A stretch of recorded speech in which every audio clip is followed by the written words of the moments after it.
शहर में एक सामान्य दोपहर के समय एक युवा जोड़ा अपने नए और खूबसूरत अपार्टमेंट में शिफ्ट हो रहा है। उनके पास खोलने के लिए बहुत सारे बक्से हैं और उन्हें देखकर आश्चर्य होता है कि मकान मालिक ने एक पुराना और अजीब सा रेफ्रिजरेटर छोड़ दिया है। गेल को ये बिल्कुल पसंद नहीं आता, लेकिन रॉब को ये बहुत दिलचस्प लगता है। इसका कारण यह है कि इस पुराने मॉडल में मोटर आधुनिक मॉडलों की तरह नीचे नहीं बल्कि ऊपर की तरफ लगी होती है। वह बताता है कि गर्म हवा ऊपर उठती है, इसलिए नीचे मोटर लगाना सही नहीं है क्योंकि गर्म हवा ऊपर जाएगी। लेकिन गेल इसे मान लेती है, बस उसे खुश करने के लिए। फिर वह पति के साथ वाइन की बोतल निकालती है और रॉब फ्रिज से बर्फ निकालता है। उससे पता चलता है कि फ्रीजर पुरानी गंदी बर्फ से भरा है और वह इसकी तुलना सुपरमैन के फोर्ट्रेस ऑफ सॉलिट्यूड से करता है। पूरी ताकत के बाद भी वह मुश्किल से बर्फ का छोटा टुकड़ा निकाल पाता है। फिर दंपति खुशी में एक दूसरे को बधाई देते हैं, लेकिन रॉब पेय पीने से पहले बर्फ के अंदर कुछ अजीब देखता है।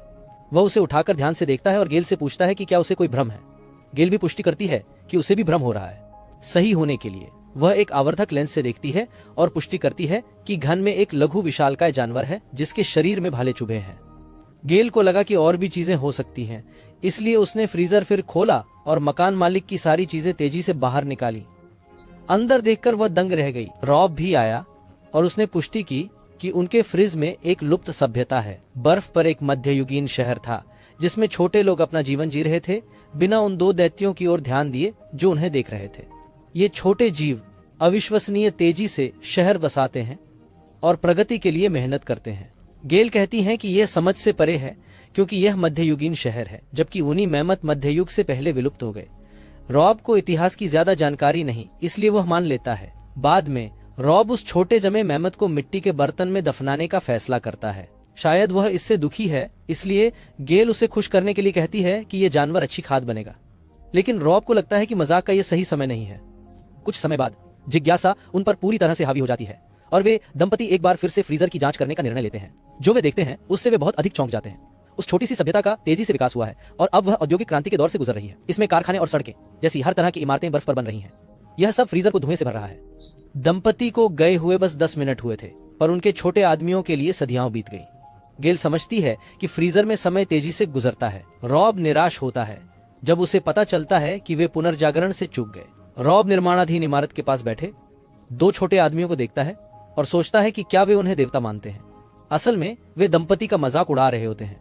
उन्हें विशाल चेहरे हास्यास्पद लगते हैं और गेल के दांतों में फंसी ब्रोकली से चिढ़ जाते हैं क्योंकि वे उसे दिन भर देख रहे हैं। कुछ सेकंड में यह सभ्यता फिर बदलने लगती है। अब आधुनिक इमारतें तेजी से बन रही हैं।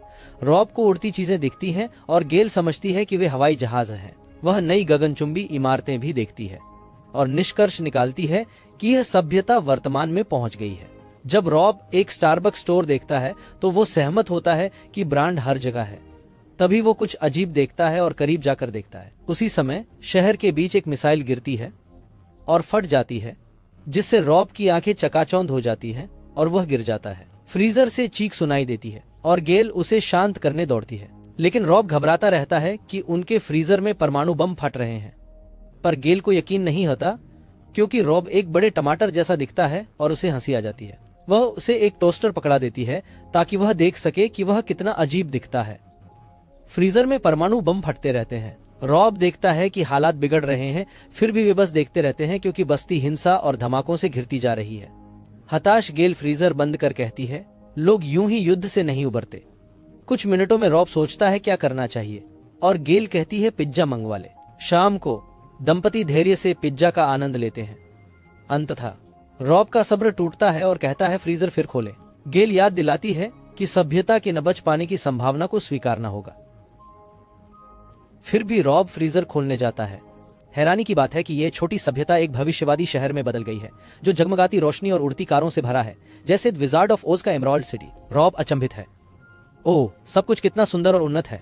उसी पल उनके सामने एक इमारत दिखाई देती है जो रॉब को किसी एडल्ट टॉय की याद दिलाती है। इस छोटे शहर के बीच एक बड़ा पिरामिड जैसी संरचना भी उभर आती है जो चारों ओर के पुलों से अन्य इमारतों से ऊर्जा प्राप्त करते हुए ऊंची होती जाती है।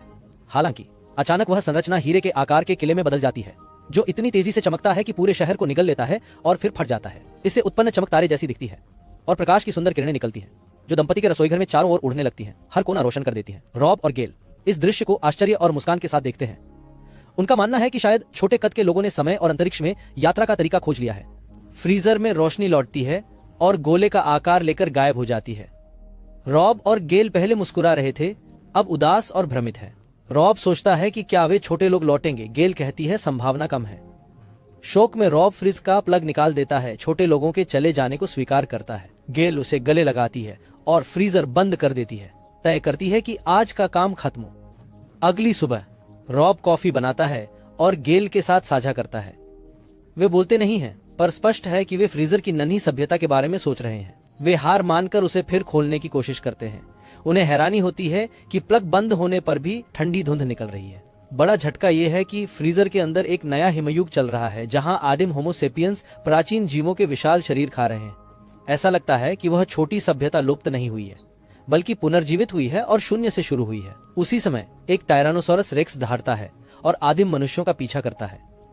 वह एक को हवा में पकड़ लेता है और फिर जमीन पर गिरे दूसरे के पीछे भागता है। अब यह सभ्यता कहां से आई? पता चलता है कि अपनी सृष्टि पूरी करने के बाद ईश्वर अब उबे हुए बूढ़े व्यक्ति हैं। वे दिन भर अपने आलीशान दफ्तर में बैठकर मेज पर रखी पृथ्वी के मॉडल को देखते हैं, जहां आदिम लोग बड़े जानवरों और पौधों के बीच रहते हैं। भगवान किताब पढ़ते हैं, तभी नौकर जेफरी पूछता है। भगवान बताते हैं कि वे खुश हैं क्योंकि ब्लैक होल बनाने की विधि मिल गई है। उसी समय वे देखते हैं कि पृथ्वी पर लोग तेजी से प्रगति कर रहे हैं और यह उन्हें मजेदार लगता है। हालांकि जब आदिम लोग लकड़ियों और पत्थरों को रगड़कर आग जलाना सीखते हैं तो ईश्वर नाराज हो जाते हैं, क्योंकि यह शक्ति तो उन्हीं को देनी चाहिए थी। वे सोचते हैं कि पृथ्वी पर कौन सा युग चल रहा है, और जेफरी बताता है कि योजना के अनुसार आग जलाने में अभी भी 200 वर्ष बाकी है। गुस्से में ईश्वर जेफरी को आग बुझाने का आदेश देते हैं और जेफरी तुरंत मेज पर बैठे छोटे लोगों पर फूंक मार देता है। छोटे जीवों के लिए यह तेज हवा है, उनकी आग बुझ जाती है, वे असहाय महसूस करते हैं। भगवान संतुष्ट होकर किताब पढ़ते हैं और शिकायत करते हैं कि इंसान उन्हें परेशान करते हैं। फिर भगवान जेफरी को छोटे जीवों को गुफा में भगाने का आदेश देते हैं। जेफरी गुफा की जमीन पर हाथ फेरता है, जिससे हाथी डर जाते हैं। ये विशाल जानवर भागते हैं और लोग डरकर गुफा में छिप जाते हैं, क्योंकि भगवान कहते हैं कि दिमाग को छोटा करना अच्छा होगा। थोड़ी देर में वे छोटे लोग फिर बाहर आते हैं और बारिश के लिए नृत्य करते हैं। भगवान उन्हें श्राप देते हैं क्योंकि वे नहीं समझते कि मनुष्य दुखी हैं। जेफरी बताता है कि वे सूखा रोकना भूल गए थे। भगवान राहत की सांस लेते हैं और जेफरी को थोड़ा पानी देने की अनुमति देते हैं। जेफरी देखकर हैरान होता है कि भगवान दयालु हो रहे हैं। फिर वह अपनी स्प्रे बोतल से पृथ्वी पर थोड़ा पानी छिड़कता है। छोटे लोग बारिश का स्वागत करते हैं, लेकिन भगवान हंसते हैं। फिर भगवान जेफरी को कहते हैं कि वह मनुष्यों पर पानी छिड़कता रहे ताकि वे हंसते रहें। संतुष्ट होकर भगवान अपनी किताब में लौट जाते हैं और जेफरी को महामारी फैलाने का आदेश देते हैं। भगवान के इस बदलाव से हैरान जेफरी एक पुरानी पेटी से डरावनी शीशी निकालता है। ईश्वर से पुष्टि लेने के बाद जेफरी शीशी से एक विपत्ति का पदार्थ उंडेल देता है। छोटे छोटे लोग तुरंत ही बेहद बीमार पड़ने लगते हैं और मरने भी लगते हैं। ईश्वर इस भयानक कृत्य को अपने भावहीन चेहरे से निहारते हैं। फिर वे बस अपनी किताब पढ़ने के लिए लौट जाते हैं। अधिक वीडियो देखने के लिए सब्सक्राइब करना ना भूलें और नोटिफिकेशन को भी चालू करना ना भूलें। देखने के लिए धन्यवाद।